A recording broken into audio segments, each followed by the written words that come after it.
Welcome to Raging Recaps. Sit back, relax, grab a drink as we tell you some of our stories.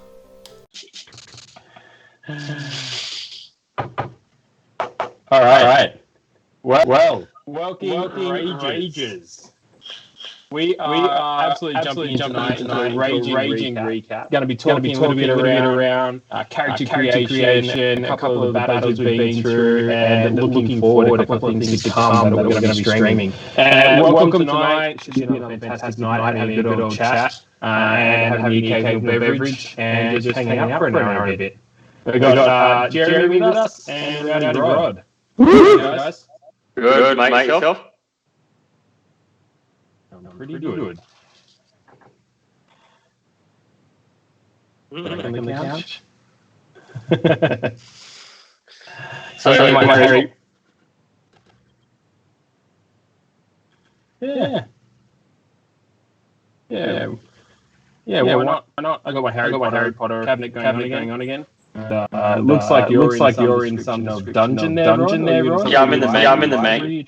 I'm back in the main cave for the missus put me for this week. So it's a fitting tribute to the dungeon, so to speak. But it's one of these things I finally got on. We can do background stuff. I'm going to start having to play with it. So anybody wants to, send us a background to play with. We'll do it. Just keep getting more and more content from our lovely followers. So I know. What a great setup that would be, right? I know. I feel like I've ruined myself already. Yeah. My little pony. Yeah. I know. I've seen that. I've seen that. I've just got to carry very like I've got a rigid neck now. So. Moved again. There it is.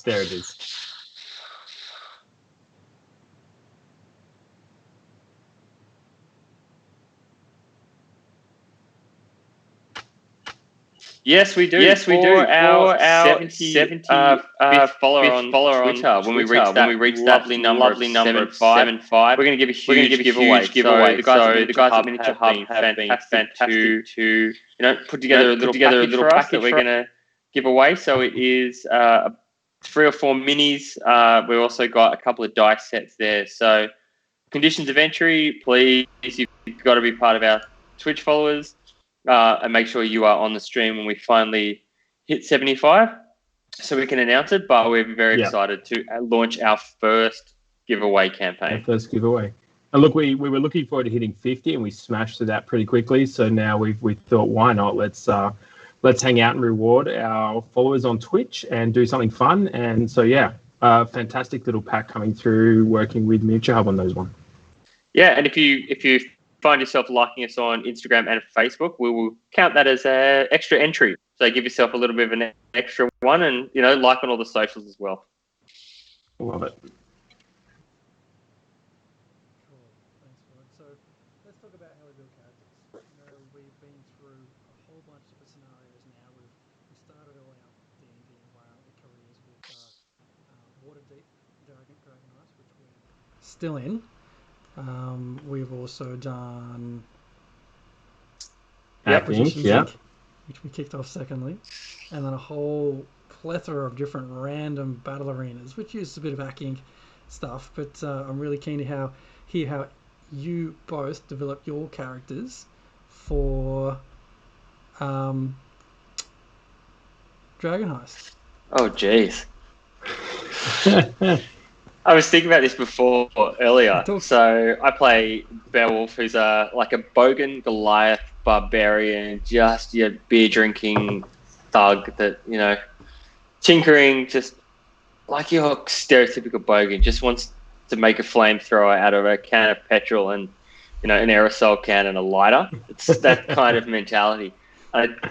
Thinking about creating it, I don't actually know where it kind of came from, but looking about it today as I was driving around, I think it stems from me just wanting to once every now and then just go full Bogan and just let loose, just grow the beard right out and just see what happens. Just go for it and tinker it has been fantastic a couple of times to just see you go full Beowulf Bogan and like something's going on, it's smooth, something's happening, and then there's just like it's on, hell for leather. And seeing that come out has been a really cool piece of like RP throughout the play. Yeah, it's so. Rod, would you just say then that this Beowulf character is something you've just always wanted to do, or did you create it to fit? Oh no, definitely did. No, Was it born it's of come this world, from wanting to be that Bogan-esque, and I think it's no, like it's literally given me the like not safe space. That sounds really like it's given me another world to just be that full blown Bogan where I can just roll around, do what I need to do, interact, in the day-to-day life with other people in their RP worlds, but doing what I need to do and being that, it's definitely built from a place of, it's come from somewhere. Like, it just didn't get created. But it was interesting trying to put it all together, and then, you go through finding the image, what it's going to look like, and it's those bits I quite enjoy of like, okay, what does your character actually look like and do? And then, as we've seen Dragon Eyes, the deeper you get into it, it's like, okay, there's actually more to them than just, a big barbarian that goes and smashes things and throws other party members to use them as trap finders. So, but it's been an interesting, like, for me, being the first character that played in D&D properly and not in one shot, it's been interesting learning, like, okay, you got to try and stay in character, got to do this, and thinking about, how would I actually react?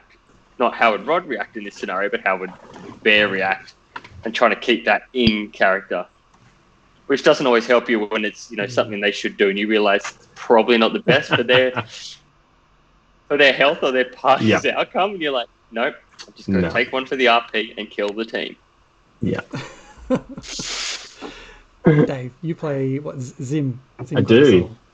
Yeah, I play Zim Greysoul in our Dungeon Heist Waterdeep run, and Zim came from kind of wanting to do something different. So I played World of Warcraft and a bunch of other video games for the last 20 years, and many hours spent in melee combat, just hacking things with huge axes and swords and going Fury Warrior in WoW, for instance. For years I was a main raiding with that, and always just being right in close contact. The main choice was, do I hit it hard once or do I hit it hard twice for a long time? And, make sure I stay out of the fire. I thought I want to do something a little bit different. I want to be a little bit more mouthy. I want to be a little bit less meathead. And I want to kind of just be like a little bit more standing back, having a chance to see what's going on. And it was kind of stemmed a little bit from my footy days as well. I was a very, very large fullback playing rugby union. And I kind of really enjoyed that kind of standing back, seeing it all happen and just picking points to go and inject myself into the game. And I thought that would be like an awesome sort of way to be able to stand at the back, kind of see what's going on, not always be just like, I'm going to hit something hard, but how do I do something tactically, or how do I do something that's going to be really fun? And so building out Zim, I kind of came up with a little fun backstory, just something simple so it didn't get too bearing down one path. And that way, if something came up while we were playing that was cool, or I could work with the DM to kind of go, look, I want to go towards something in particular. Let's go and do it together based on this thing that's happened. And that's been really cool to be able to just kind of, as things are changing in the storyline that we've been doing, to have a couple of quick offline one-on-one sessions with Robin, the DM of Doom, and kind of go through some things with him about the character and flesh that out a little bit more based on the basic backstory. So it's been heaps of fun to kind of build Zim out like that. Yeah. Did you say that, your kind of character, both of you kind of had this character in mind well before we even came to this space, right? Yeah. This kind of thing you wanted to do. I'm really keen to understand, did you start with a picture, or did you start with a character? You know what I mean? Like, I think a lot of us, it's very easy to fall into a trap of, I'm going to go find and just Google the baddest looking character you can think of, right? And then try and fit a character to fit that dude. Or do you just start with the character and then find the picture, or find the graphic, find the embodiment of it, I guess? You go. I was just saying, I guess for me, with the very first character we did, I think that I'd had like a lot of build up in my brain around what it was going to look like to get into that first sort of stream, right? To get in that first game, that first session that we were running. But I think it's been like in those ones, I had the character in mind, and I eventually found, like a token or some imagery that went with that and kind of fit what I felt the character looked like. But I thought it was interesting the last couple of times we've done sort of one shots, or where we've had some interesting battle arenas where we needed to create something for just a one-off. I kind of went, to the player handbook. What does it look like to play a paladin? What would they look like in this world? And kind of get a little bit of inspiration from that and kind of build out a standard almost, and without as much in-depth backstory or really my own adding into it, kind of say, well, if I want to play a paladin, what kind of things would that look like, and let it grow from there. Interesting. What about Yeah, well, yourself, right? Like, especially when you think about going into the acquisitions space as well. Well, yeah, the character of Bear was actually going to be a Goliath rogue. That's where I started. Like, I had this idea of being like this giant rogue that just snuck out of the darkness and just pulled you like out of every. But it's sort of, as I read through the player's handbook, I'm like, I'm literally like got all the wrong skills for the rogue, and I'm like, this is going to be the weirdest dump. And I was chatting to people like Dan and Robin who are like, maybe just pick, think about what you're doing and go, okay, is that the right, is that actually embody who your character is going to be? I got into it more, and I was like, cool, okay, so, bear totem. And I was like, all right, well, I like this idea of bear totem and the sort of, a nice big headpiece. So that's kind of how Beowulf pulled out. And I was like, okay. So it all started, little bits of it started to come together to create this character. And the same thing happened in Pack Inc. I was like, all right, I want a name. So I started with a name there. So Val Naru, I Googled what's Elvish for Angel of Death, and it came up with like Val Naru, and kind of pieced it together. And went, all right, what can I be? And I've been a full-blown, tank. So I was like, right, I want to be a spellcaster and see how this game works. And got into that side, but then I was like, all right, this is kind of cool. And, did more of the traits and, flaws to go, okay, this is what I want to be, and this is what's going to drive me, and then we hell-bent on money and power rather than anything else, and we'll see what happens from there. But, yeah, it's amazing how you can pick and choose. And then I was doing a lot of research as well on how other people did it. And I saw an American girl on Instagram called AkanaCast, I think her handle is. And she did a full-blown mood board for each character. Yeah, right. Work it out, draw it out, feel for it, what it sounded like, what they look like, and had reference images. And that's where KO came from, me doing something like cool, I want to be half Chris Rock, half Kevin Hart, with a little bit of the voice, those little mini Transformers from the Transform ones that get caught, like they've got like the eyebrows and everything. I was like, I did that. Took off so inappropriate. Now I've ended up into this like weird combination of lock stock through smoking barrels. I'm like, oh god! But it was nice to have for that at base, and just like, okay, let's build off an idea of something that like it could be fun to play. And when you come to RP, you're like, right, what can I do? What is going to be that I'm just going to have to go hell for leather on?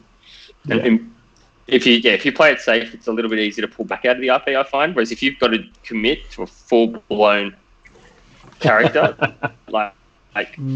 yeah. So my question for you though, Jez, is... don't know what Rod's talking about, go check the Death House. Yeah, sorry, go ahead, Rod. Your audio's cutting in a bit from me. Carry on. I was going to say, so Ren, the kleptomaniac, where did that come from? Because I love that Ren's this like mysterious ranger, and I was like, cool, that's great. Loves for the big, a beautiful looking bow. But then she just got to steal shit every time we're in there. I'm just going to pickpocket. Like, where did that idea come from? Because that's hilarious. Like, without a doubt, you walk in, there's a full-blown heated discussion in the bar, and there's Ren running around stealing shit. It's like... it was never part of the plan, to be honest. It was kind of like the character Ren came to me when I was just reading up about all the D&D stuff, right? You're flicking through the handbook. I know we did our first one-shot, and I just went with the straight-up fighter. Apparently the fighter is like the entry level, really easy to get used to class. I wanted to try and step it up a little bit, have something with a bit of like a darker backstory, as it were. And it really came from there. I had this backstory of this ranger Don't want to give too much away, so we'll try and sort that out in the next couple of sessions. Meta turtle in the background. But when we got into that situation where I just decided to start stealing shit, it fit the story because this person was living off the land, like having no income. I thought, how else is this person going to be able to make some money besides just stealing stuff? So I just decided to go and see if I could try my hand at a bit of pickpocketing, and it seems to be going all right for Ren so far. It does. But I think it's hilarious because it becomes almost that comedy point. You know, if we're all intensely, which way are we going to do? What are we going to do? Oh, can I roll to see if I can pickpocket? Yep, sure. Some of us go, okay, now we may have to kill NPCs here, like they're going out of fashion. And I think, look, one thing I think is going to be cool is at the moment where there's a lot of us playing just story-based characters, right? Like we're thinking about what would be cool for a character to do. The other side of that is just min-maxing characters. What's going to be the best thing for me if I want to be the best healer, if I want to be the best, tank, or if I want to be the best damage dealer, or if I want to be the guy who pops out of nowhere and solves all the problems. And I think it'll be cool when we start changing the angle of some of the characters in future sessions and future campaigns. I know that there's a big homebrew coming up and that will be starting in a while. And it'll be interesting to see like the premise of that and what it's going to look like. With us all having a little bit more experience now, will we keep the character-based characters who have this great story to them? Or are we going to see some people maybe start to min-max a little bit? And I think that that's interesting both ways if you kind of look at that, What's interesting for me is that we went into these two other campaigns pretty much thinking very selfishly about how we want to play things, right? We had our own stories, our own characters we wanted to inject into this story, but now we've got a bit of extra experience here, and this homebrew thing that Robin's dreaming up. It's like now I think we have to start thinking about how we create not just a band of individuals, but a collective. Yeah. Well, we did that, and which is what we failed to do. I was just about to say Death House. Like we for weeks knew it was coming, and we all had our characters. We got tokens made by the awesome Izzy Beth from the Nat 30s and all this sort of stuff. And I think we mentioned it like twice. We need a healer. Everyone's like, someone else can be the healer. Yeah. Someone else can be the healer. We don't need it. We just got these, all these squishy characters that are run around a Death House. Forgetting the name is Death House. I'm just saying the Silver Scout, Jack, not squishy at all. Nothing can touch him except for a flipping broom. Yeah.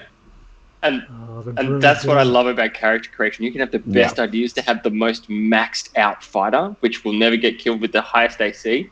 But for some reason, a broom beats you. Broom. Because you cannot roll to save yourself. And it's rolling nat 20s on the roll. It's like... It's always something. It's always the inanimate objects. You look at Critical Role guys. They always get beaten by doors. Like they just, and we get beaten by, cleaning products. So every party's got to have their one little vice. But it's hilarious when you have this character jacked up. You're like, this is how they're going to do. They're going to walk and they're going to snap the broom. No, the broom renders you unconscious. No. The broom rolling all things. I'll have to share that clip again. That was a pretty epic moment from the Death House. Trying to find that up. So is there any characters... Okay, here we go. Is there any characters that someone's created that you've seen, listened to, Critical Role, all those that you've just gone... It doesn't feel like it works? Or have you ever listened to a character, someone talk about it and just gone, it feels half-baked to me. And just gone... I wish you'd put a little bit more effort into it. Like some of the one-shots, I get it because they're thrown together, but I feel like some of these characters, people half play a character, which I think most of the characters' ability is not on their dice rolling, but on the cool shit that they do outside of out of that. So, I don't know. Give us an example, Rod. You must have one.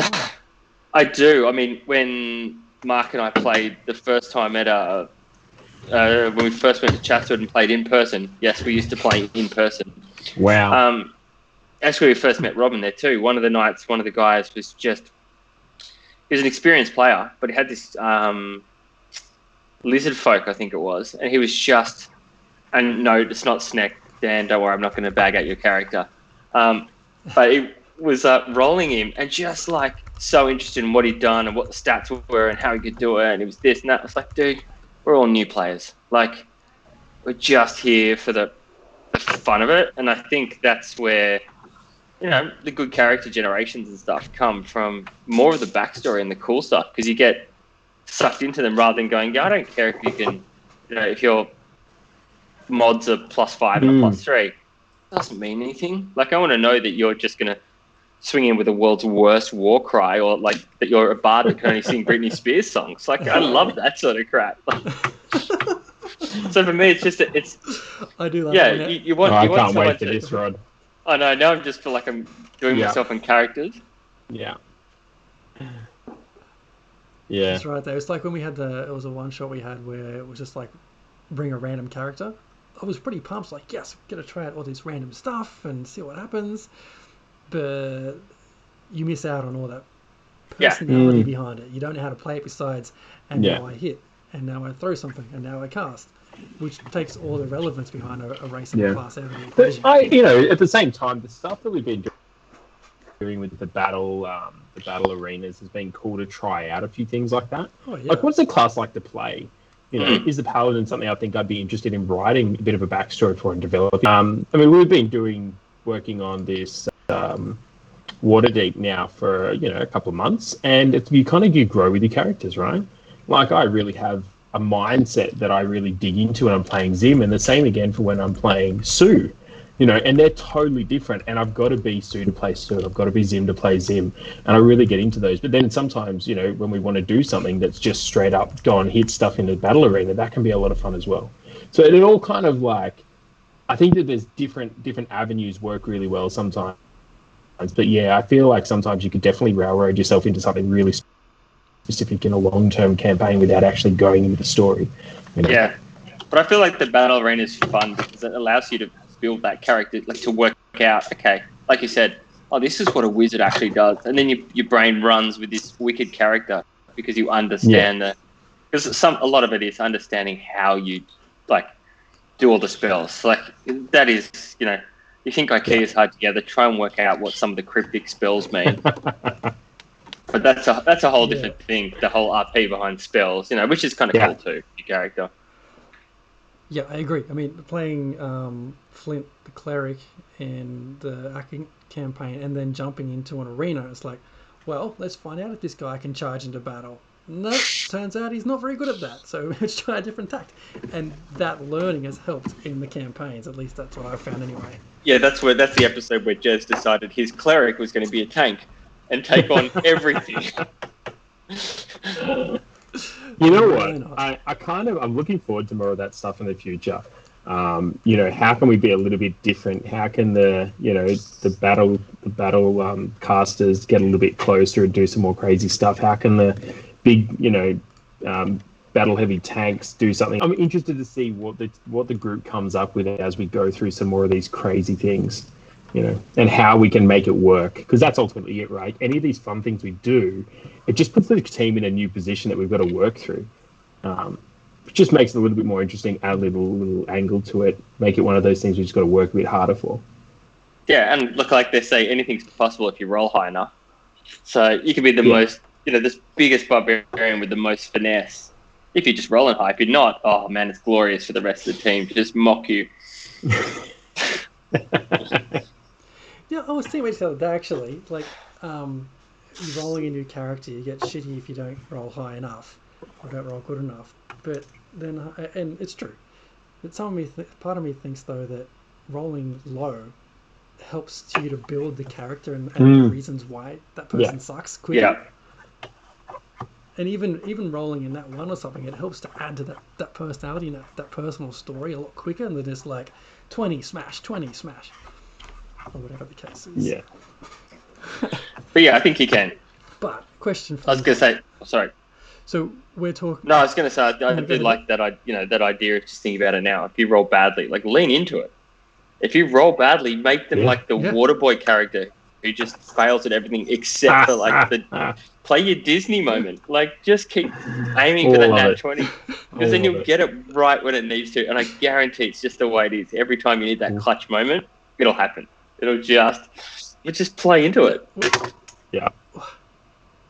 Whenever I run an Amazing Tales session with the kids, without a doubt, if one of my kids rolls poorly, it's like, oh, can I roll again? Can I roll again? It's like, no, you're missing the point. Have a roll again because I can't be bothered arguing with you. But you're missing the point. Yeah. So we're about a couple of sessions away from starting a net new campaign in this magical homebrew world with brand new magic. Have you guys both started thinking about a character for that setting? Yep.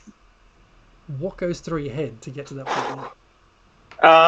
For me, it was taking up DM of Doom's idea, like his home, because it's all his world. So, he has the idea of what happens and how like magic gets created in the world. And I won't give too much away yet until he's, ready to do it. But so that was obviously the starting point. Okay, how do I get this in?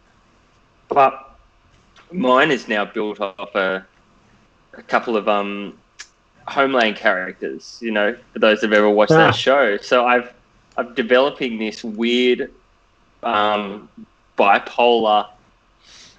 character that's going to come together and just, think she sees things, but then they're real and like it comes to life, and that's, how it all starts to come apart. But yeah, it's interesting trying to put it together and be like, what would they do? And then for me, it's starting to research like what are other homebrew ideas for druids. It's like, cool, they could do this and they could do that. And it's like, all right, starting to slowly piece it together and go, would I play that? And letting it marinate, going, maybe I tweak this and maybe I tweak that. Like way over invested in it than I thought I'd be, but it's just not as easy as jumping on D&D Beyond and going, yeah, that'll do. Yes, it is. I'm looking forward to seeing your mood board, mate.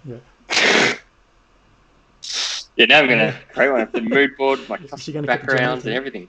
I feel like it's going to end up being more of like one of those investigation boards with lots of pictures and red arrows and red bits of string all going back to the middle with different things. And yeah, it's going to have to be the size of a wall, though. I'm going to have to do it like full crazy, not sleep for 3 days and just go like, I got it. Love it. What about yourself, Dave? How's your character build going? I've been thinking about all the things I've really enjoyed about the different characters we've played and the way that we've actually been able to do some cool things in the battle arena or Ack Inc, as well as, Zim being part of the Waterdeep, longer session and campaign we've been playing. Well, what have I really enjoyed? What are the times that have been the most fun? Was it when I got some big crit and something fell over and I was, like yelling at it, yeah, take that with intimidation? Or was it the time I tried to do something really weird and it just happened that I rolled really well? And it was more of the story stuff. And so I'm actually looking at going a little bit weird in my character this time and being somebody who's very helpful but may not do a lot of damage. And I'm trying to work out what that would look like and how I'd be involved in fun stories every week without being like a major damage dealer. What are cool things I could do? Do you mean like some kind of pirate that carries around a fluffy sword? No, Captain Feathersword would not be getting a reanimation and a bring back. Captain Feathersword did his stint. I feel like playing one of our very first sessions for those playing along at home. Captain Feathersword sat in the corner and swung his sword at the ghoul or the skeleton that was there. And I think I hit in 3 or 4 hours. I hit twice or something. It was ludicrous. No, I said helpful, Jez. It'd be helpful. I could totally see you playing this weird like micro brewing, beer chugging dwarf that just literally only hands out beers at the start that have different magical powers and but can't hit. It doesn't hit anything. He's so scared of just wants everyone to drink. You offer the big bad evil guy a brew. The crowd, the team doesn't understand what you're doing. He for some reason does accept it after your roll of very high intimidation. He does accept the drink and drinks it. He disappears and is ported to a different astral plane. That sort of stuff. Just weird things. And how do I make that a viable spec? How do I make that a viable character? And how do I make it so that the DM actually wants to have that person on the team? How do I make something that's fun but not broken? But I think that's the cool thing when we've got a good DM that's willing to just sit back. Like we're lucky to have at least 2 of them here, both Dantageous and DM of Doom. Like, you read some guys say, oh, what's this spell? Can I do it? Yeah, an empty space. Well, the stomach's an empty space. Can I? They're like, sure, roll for it. Like, it's awesome when a DM's like, I kind of want to see how this is going to roll out. Like, they, as they say, the rules are there, but they're just guides. Like, don't be, I was going to say more from a player point of view, don't be scared to just give something a crack and hope your DM jumps on board with you to go, okay, yeah, that's cool. Like, we've done some dumbass stuff, like throwing party members to check for traps and, doing all this stuff and trying to, pick on each other. And, well, I mean, I was abusing you all bloody Death House game, and the DM was like, keep it going. Yeah, no. I think that was a party decision. Look, I love the fact that Sek is constantly trying to teeter between, eating or caring for his adopted daughter. Is she a snack? Is she worth caring for? Does she look tasty this week? Is there something else he can eat so it doesn't eat her? Like, it's a fun extra storyline sitting on top all the time. Yeah, and it's good to see Hope. I was going to say... Speaking of Death House, Izzy that's just joined us. So now let's talk about Death House. Izzy, who just joined the Twitch stream, she played a 16-year-old, basically embodied a 16-year-old girl who did not want to be there. It was like being on a family holiday, and she wasn't cool enough. And I'm like, God, why do I have to? It was hilarious. It was just like some idea that she got. She was like, I'm doing it. That's why I also was going to say I like Hince's character of Hope. It's just like, you know what? I'm a 5-year-old girl who has no idea what's going on. You just tell me who I've got to hit and what I got to do. And then back to Snack is going to be like, am I the good father that says, nope, don't fight? Or do I just go, no, actually, wipe that one out and wipe that one out? So. We were talking about this last week, weren't we, Dave? The fact that, for Ack Inc., we all develop these characters. We're all like these, happy slashed up characters. And in the meet and greet session 1 or something, along pops the 5-year-old tiefling. Yeah. What the hell? It's kind of, what do we do with this? But you just got to roll with it. Yeah. For me, for this new homebrew world, like, I've only been toying with the idea a little bit so far, but now I've absolutely got to cross out Druid from my list of classes I'm considering, Rod. But what's getting me is the whole nature-based thing, right? The fact that this world is not strong with magic, so what do you do around that instead? So just I've got to rethink that, and brain's already going. How else? But you get the nice thing like Sue's doing in Ack Inc. You don't have to have the person be magical. Embody stuff in your weapon, like your blades, your axe. Like, the cool thing is you can arrows, like we've done in Waterdeep. Fabricating things so we can shoot fireballs. Like, the cool thing about character creation is you just go, you know what? I want my axe to be, a 4-sided axe, that does this, and one side's magical, and you've got to work out what you're doing, and you get that. Work out how to get there. Yeah, work out how to get there, and then if you've got a cool DM, they'll make you roll to see which side you actually hit with, so you may or may not do damage. Yeah, I mean, one of my favorite things about Sue is there's a path I want to explore in the future where I'm collecting the toes of all my fallen enemies at the moment, right? So Sue, a barb named Sue, is a very, very small gnome who can't actually make, death type shots on the upper body of most beasts. So most of Sue's killing blows are taking a toe.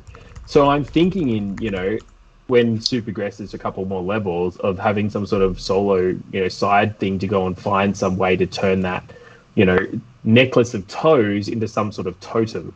Excuse the pun, a totem of toes, right? And have that. Oh, wow.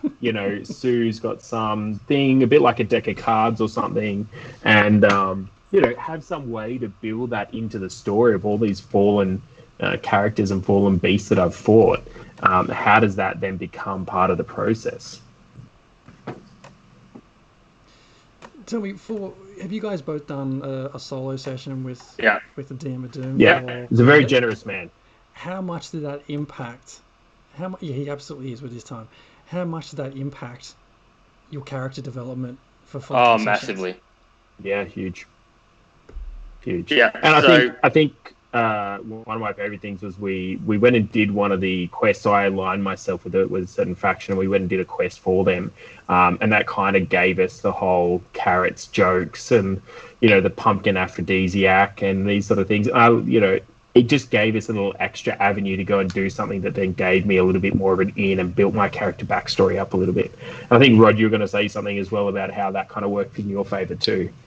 Yeah, I was going to say, same thing. Like, lining ourselves with the Zentarum and sort of building that mentality of how you're going to be behind it and what else you can do. It gives you more depth than just, we're a team that goes out. Like, that, okay, everyone else has had a solo session. Like, we ended up at the opera, but you don't know what's happened at anyone's solo session. So you kind of got that level of intrigue. You're like, cool, where are we going with this? Oh, Dan's character is going to take us somewhere, or Dave's, or Ren, like, okay, where are we going and why are we going? And I think that's where we got to that episode. We all kind of started saying, well, actually, why are you here as a character? Which took us way, probably longer than we should have, but we went, we should probably actually try to understand each other rather than just, we're cool, we're playing as a team, but what is driving, each of our characters forward, which I think will now, it's blown up our characters hugely for us to go, oh, okay, well, I act this way, but they act that way. So let's chat away here and go from there. Yeah, it's interesting what Robin was saying after that session that, once we started to open up about all different backstories and different agendas, didn't he say that this could then extend the Waterdeep kind of world for us into whatever you want, right? It turns this module-based thing, once we have all these different, I guess, sub-campaigns to do, into just a massive homebrew world set in the Forgotten Realms. So we'll see how we go. We might end up with a rotation of 4 different streams, 4 different campaigns. Hold that thought. I'll be back in one moment. How do you guys find back in one moment? Yeah. Sure. Rod, how do you find alternating between Battle Arena, Ack Inc. and for me, with Battle Arena being the DM, it's kind of, that makes it easy because I'm back on the other side of the table now. Like, right, it's time to fight. But Ack Inc. and Waterdeep, I'm like, all right, I've got to think about each of the characters, what we did last night, and I've actually got to go back over my notes and be like, okay, what do we do? Where do we go? Because you can blur it so easily, the 2 different worlds. So I'm like, okay, absolutely. What did I do? Where did I come from? And like Dave was saying before, you've actually got to remember what your character is like and go, okay, I'm doing Ack Inc. So it's Valinaroo. I'm this sort of way, an embodiment. So it definitely does get hard when you have multiple things going on. But it's always, once you get into it, it's only the first little bit. You're like, oh, what am I? Oh, that's right, we're here, we're there. And I think that's where Robin's great at, and most of the team are great at recapping. So it's like, oh, that's right, this is where we are. And you kind of sink into that groove pretty quickly of, let's play and let's get into it. But, no. Yeah, it's good. But some nights for me are better than others. Oh, yeah. In getting straight back into character, understanding where we are, like, it takes me usually an hour and a half to go, okay, so we've got this thing, we're trying to chase this thing, and what's this person doing again? But I noticed that when we did, I think it was 2 back-to-back acquisitions sessions, when we got into that second session, I was already straight right into where I had left off.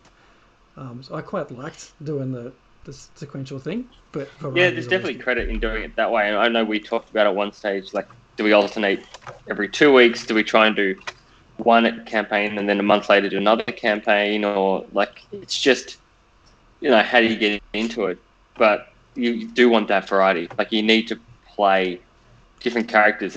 I always look at it like, video games. People play the same one for hours, but gets to a point you don't play. You're like, okay, I'm done. And I feel like that could easily happen with characters. You just go, I'm done. I had a couple of 100 days played in WoW. I had a lot of ults by the end of that, right? There became a time where you played thousands of hours and you decided you need to do something a little bit different. And so it's always good to have all those ults and other characters and other stories that you're playing in. Just let you be fresh when you're in the moment without getting bogged down. Yeah, it's cool.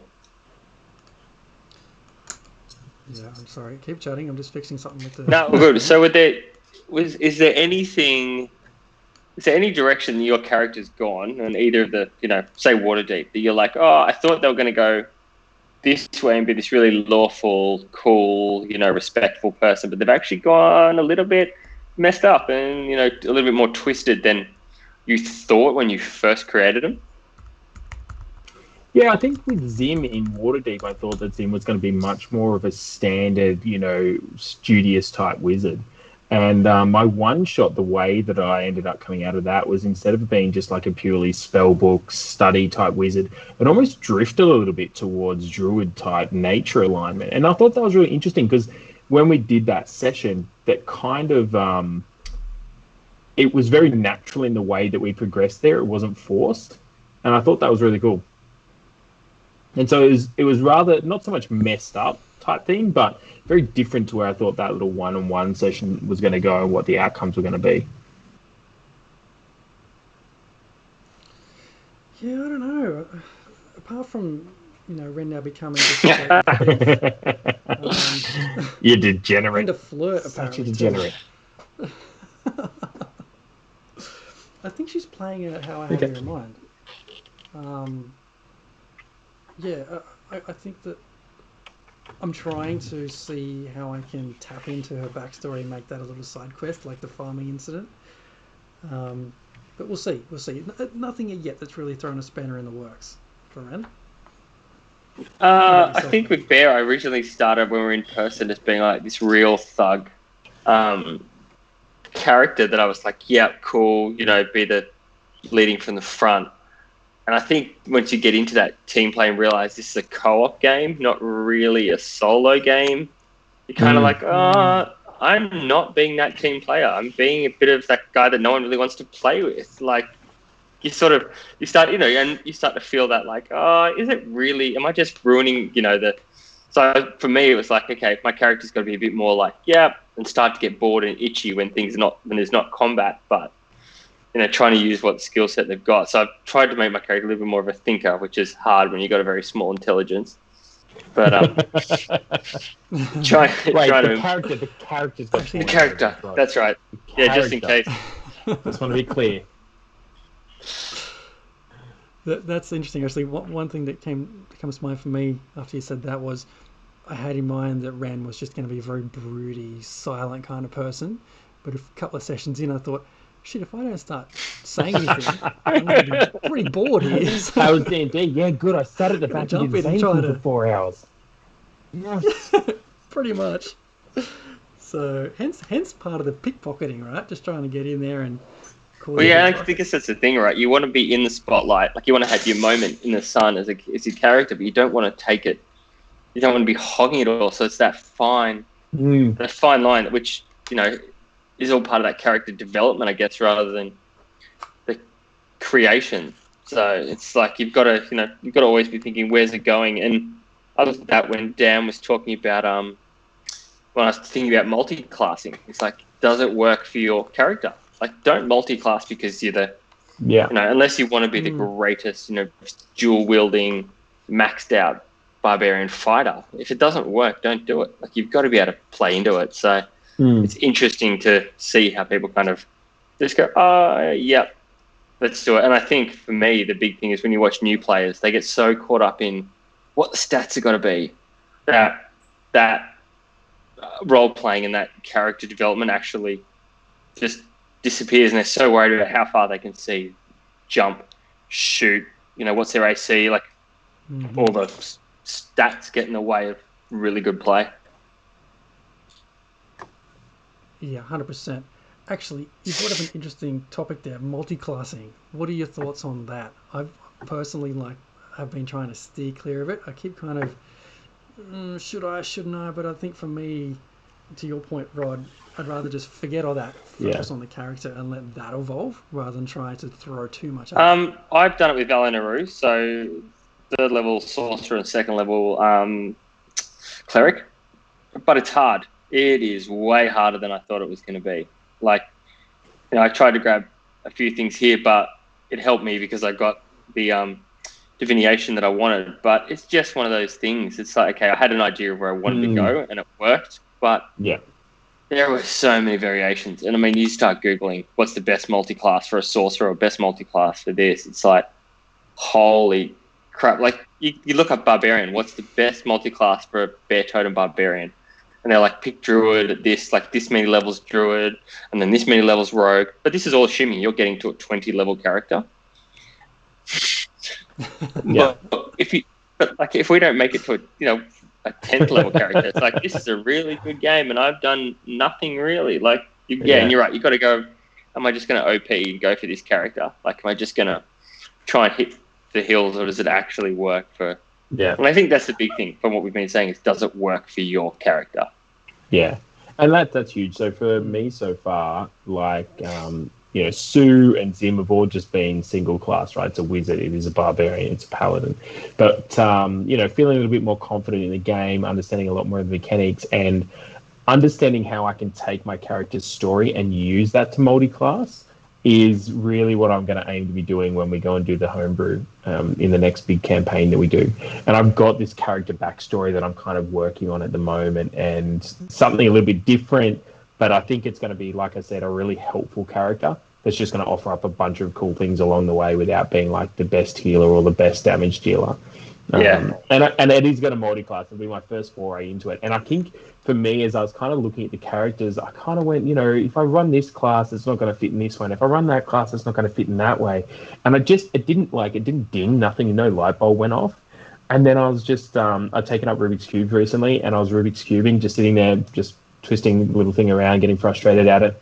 And I was like, I don't have to just play a single class. I can work in two classes in a way that suits my backstory and the character, and have a character that I want to play. And sure, it won't be the best barbarian, but it'll have the ability to hit something or get hit, right? But it might not be the best caster, but it might have the ability to throw out a heal when needed. And it kind of occurred to me that multi-classing is something I actually need to spend a bit of time looking into now. So never been against it, but just never really invested time, whereas now I'm actually starting to get into it a little bit. Yeah, geez, is it the right move for the character I've got in mind? Even though my character now has to change a little bit. I'm gonna have to. Yeah, shit. Okay, we're going to have to start. We're already brainstorming so much. We're going to end up with like 4 of the same characters because we're all looking at all the different things going on. We have to plan this a little bit better than Death House, right? Yeah, definitely. Exactly right. Actually, that brings up another point that we were talking about earlier. Trying to come up with characters which fit a party versus are a party of one. At what point do we try and, team up and figure out we've got a coherent group here? Because you've got a character in mind, Dave. You've got a character in mind, Rod. I've got half a character in mind. I'm sure everyone else does as well. We don't want to get to session 0 and go, oh shit, we've got 5 clerics. Or whatever the case is, or 5 fighters, or whatever we messed up with Death House with. Now, at what point in this kind of character development process is the right point to collaborate? I reckon it comes from how everyone wants. Like, if you as a team decide we're going to actually choose classes and race first, then you can all create from that. But if you've all got, like, we've all been creating from the homebrew world, so it's like, this is the world, this is how it all played out. So I think as long as you're all creating from, okay, let's go and what do we need to beat this? Yeah, we need a couple of clerics, we need a paladin, we need this, we need that. Yep, cool. All right, I'll take this, I'll take that. Then you can build off that. As long as everyone's doing the same, I think it makes it easier. Otherwise, you can't, or it just depends. If someone's not got anything, sometimes that's a great start to say, hey, can you beat a cleric? You're like, yeah, this could be fun, actually. Yeah, I'll give it a crack. Like, it just depends on kind of how you're coming into it. What about for us? If let's say we're 3 months away from starting this, when do we get together and say, you know what, put the DM aside for a second, let's just see if we can figure this crap out on our own? Them's fighting words. Put the DM aside for a second. Wow. Yeah. Wow. For character creation, like, you know what I mean? Or maybe we get him involved. We want the DM involved in figuring out how we got the right mix of character classes and things to make this a worthwhile endeavor. Or is it going to completely mess up the amount of time he's put in this homebrew world? I think for us as a team, we could say, right, how many healers, how many hitters, how many spellcasters, and then let people go from, like, they might be able to bend that into their character. Like for me, bipolar, a little bit out of control, but if it's something that they can like harm but then heal, like it plays into that world, like you can build it into that world. So you can look at that being some sort of weird, I don't know, character that, throws fireball, but then like, oh shit, I'm so sorry. Mass cure wounds. Drop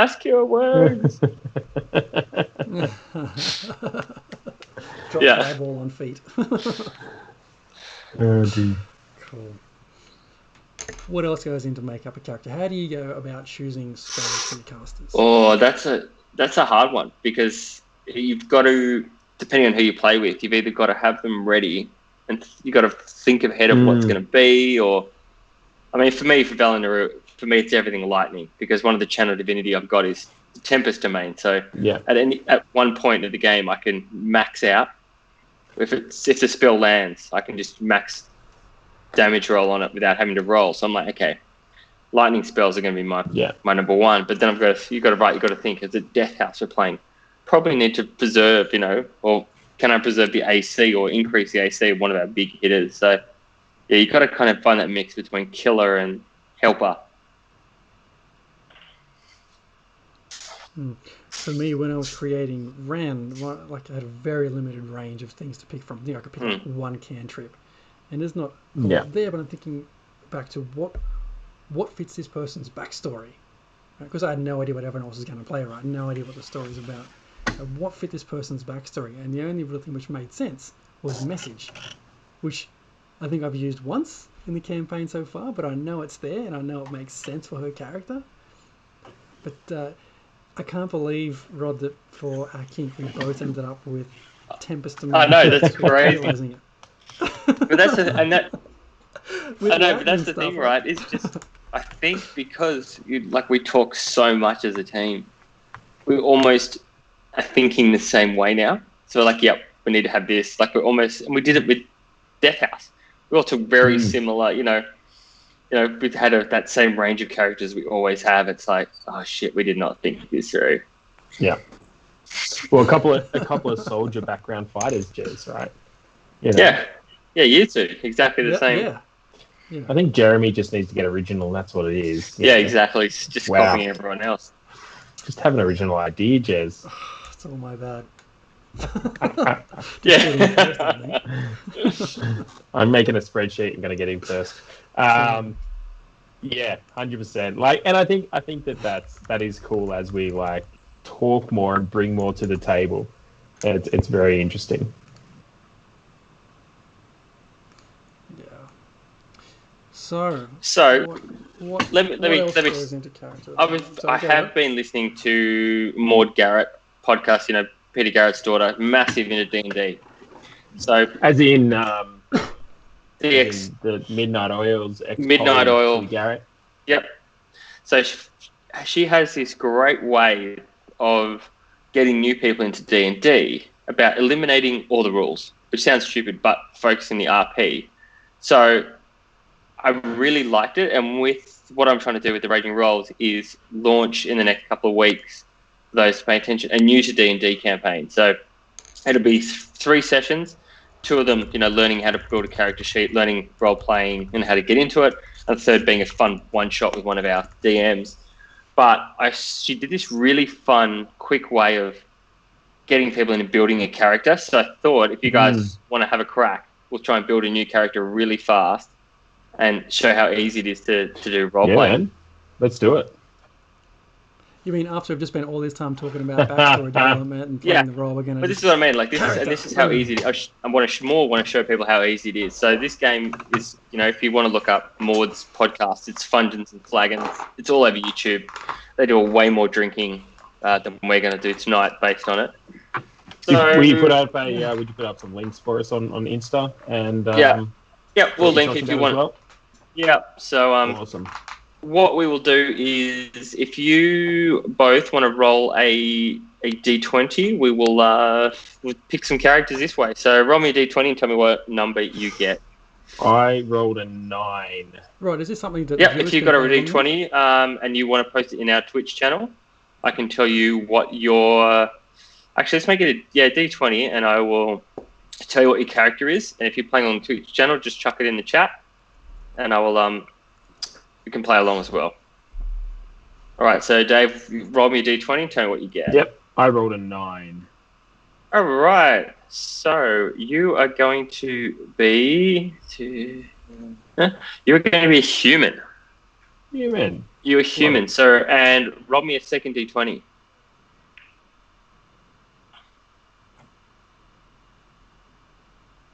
12. A 9 and then a 12. Okay, you're a human warlock. So start having so I want you to have a little bit of think about that. Whilst he's thinking about that, Jeremy, do the same thing. I rolled a 12. A 12, and the nat 30's got a 13 on that, so that's 2, 4, 13. So you will be an orc, and the nat 20s are a Leonid, and then a 4, so you will be a bard. So you're an orc bard. Oh. That's great. So I'm gonna roll. Yeah, so you're an orc bard. So Dave, tell me a bit about your human warlock. What's your name? Yes, so my human warlock is called Grax. Grax the Dreadful. Grax has been just a really, not evil, but just always makes bad choices. Like, the choices just always seem to turn out really badly. And so, it's not that they're trying to be bad. Grax doesn't want to hurt people, but he always ends up doing something that people look at him and they're like, you're just a dirty warlock. So his bad decisions, do they ever come good? Is there one thing with him that is just like his number one trait, that when things go right for him in that 1%, what's that one fantastic thing that he can do?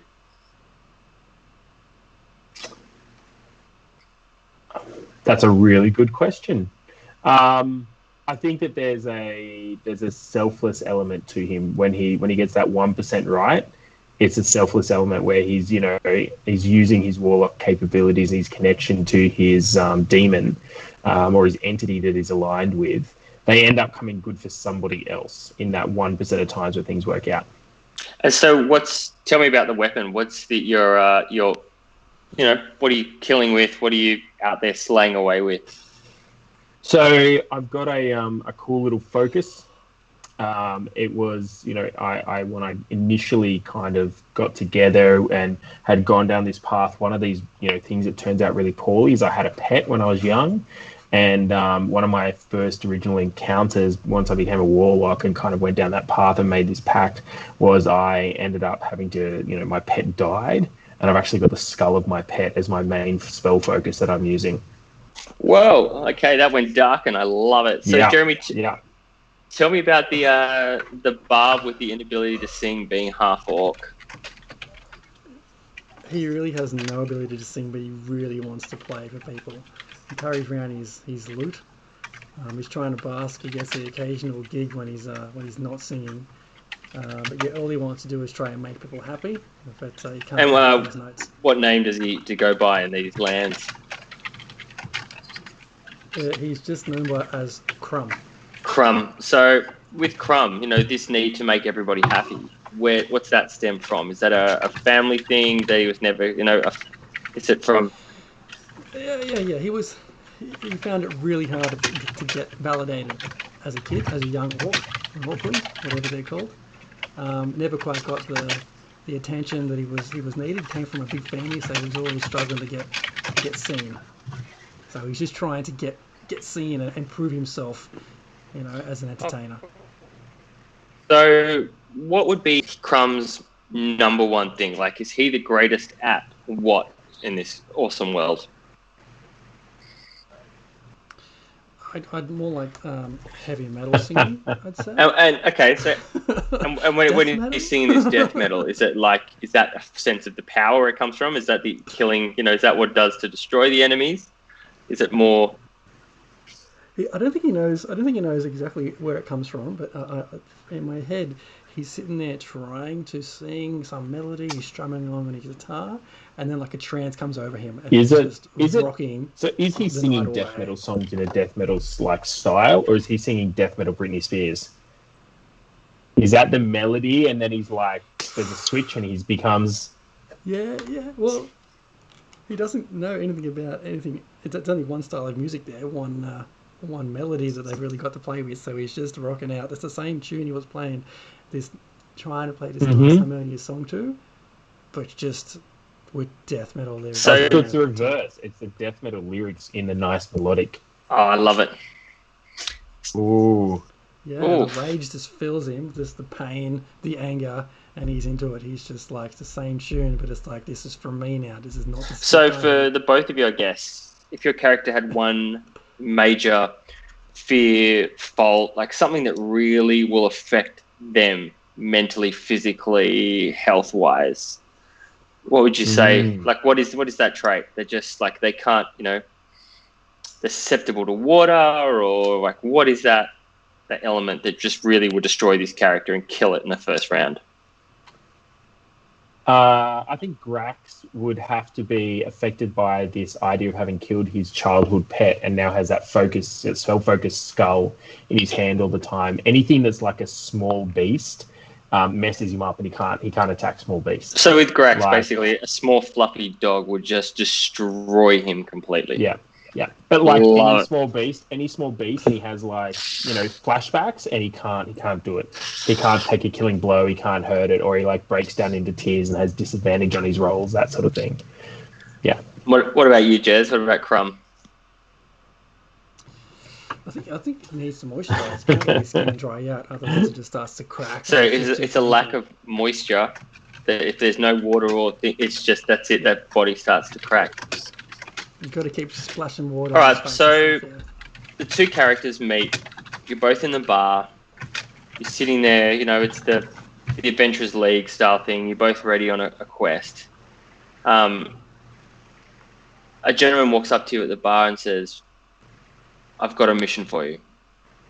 Do you want it? It'll be quick, fast, and make you a lot of gold." Yeah.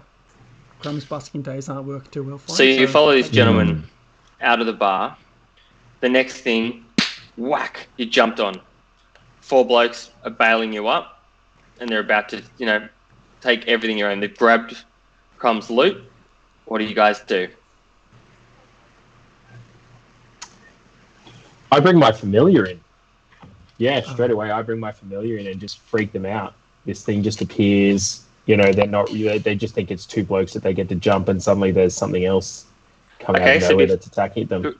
Before we roll the familiar out, I want you to roll a d20 for me. If you get a 1, things just go south real fast and things happen really bad. If you go 20, it's a little bit good. If you're rolling under 10, it's not going to land. It's not going to pay off.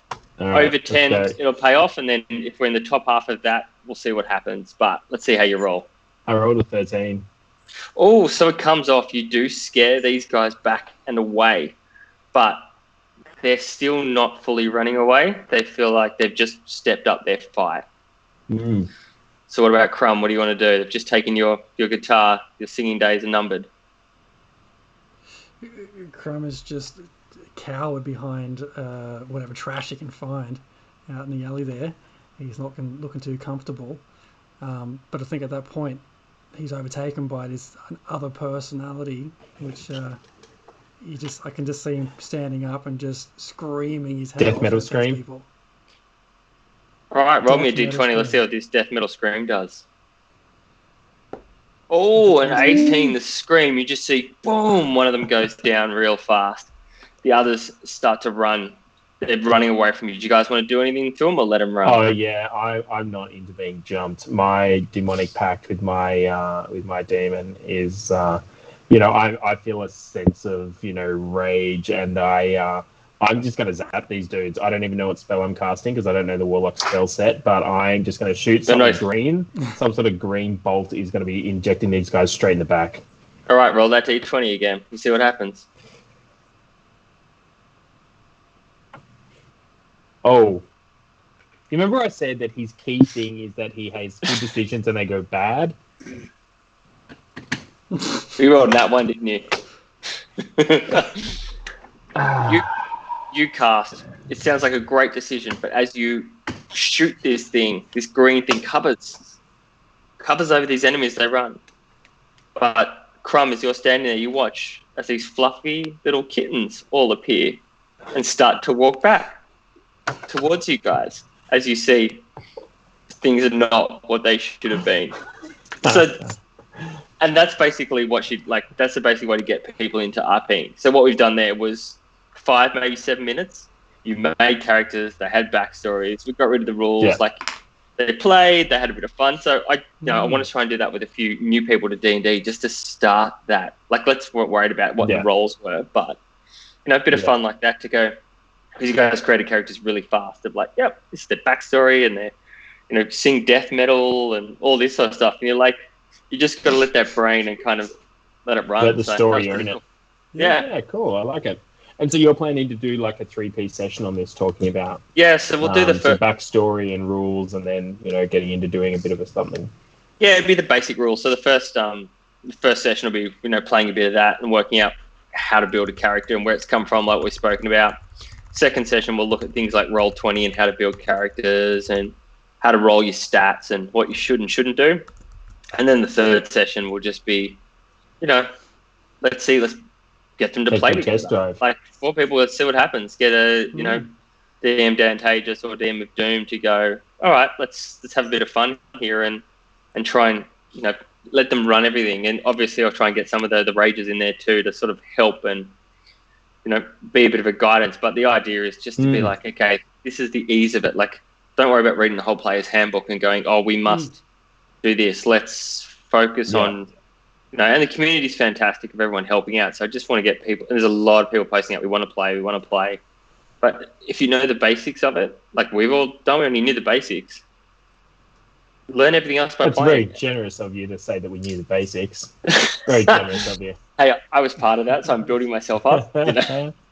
So how would, if somebody's watching the stream right now, or they watch this on YouTube at a later date, how would they get in contact with you to be a part of the process? Yeah, so we're going to post out in the next couple of days a bit of a registration link, and I'll put together a bit of a Google Doc form so people can fill it out, and because we'll hinge off what experience they've had. So obviously, if you've got gaming experience or nothing at all, so we can do it, and then over the next couple of weeks, we'll get them set up on Skype and work with the team and just have a bit of a chat to them, make sure they're okay to stream as well. So that's always a big thing.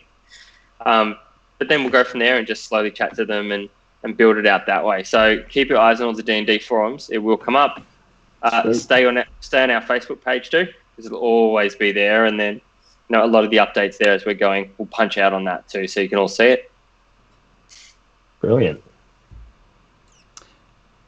Yeah, and also stay tuned for more information on our giveaway. Yeah, exactly. So as we said, 75.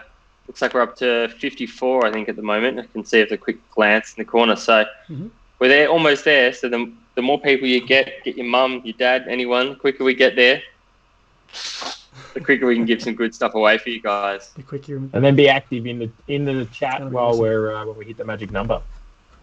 Yeah, exactly. And like, playing that game before, we've got the Nat 30s who are playing Leonin, which is a lion-like character, that wants to be kind of an alpha, but doesn't agree with how the whole pride's set up. So that's a nice little, power struggle from the future, the future of Simba. Yeah, very cool. So, yeah, a bit of fun there.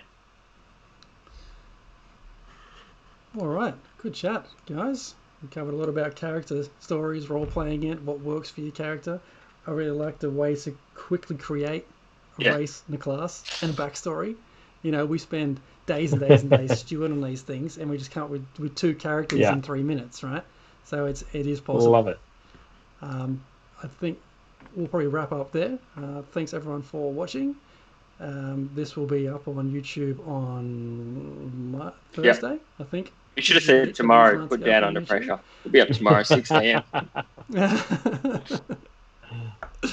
And you can catch the Raging Rolls again, hopefully on Thursday, in whatever campaign we end up taking up next. Awesome.